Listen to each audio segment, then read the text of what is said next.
Šola je v minulih letih prejela več pobud za dostavo kosil na dom, predvsem starejšim občanom. Zaradi omejenih kuhinjskih zmogljivosti te storitve prej niso mogli izvajati. Mi imamo kar zajeten vrtec in število otrok v šoli se povečuje in dodatne obremenitve enostavno ne bi zmogli. Trenutno so v procesu zaposlitve novega kuharja, ki bo skrbel tudi za kosila starejšim občanom.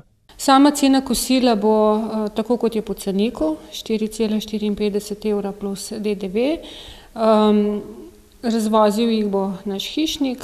Če so v preteklih letih na to, da v Škocjanu niso imeli dostave hrane na dom, vplivali zlasti stroški prevoza, pa so po novem ti zanemarljivi in ne bodo bistveno vplivali na ceno kosila. Stroški prevoza do 1 kilometra ne bodo obračunani, se pravi, bo samo cena kosila, nad 1 kilometrom pa bo strošek prevoza 50 centov na kosilo.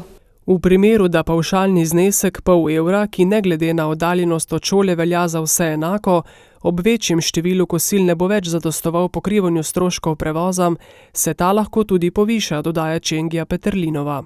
Če bo to potrebno. Jaz upam sicer, da ne, ker ne želimo tukaj zviševati cene kosila in pa samih teh stroškov. Vemo, da gre večinoma za starejše občane, ki nimajo sredstev in ki pač potrebujejo predvsem pomoč.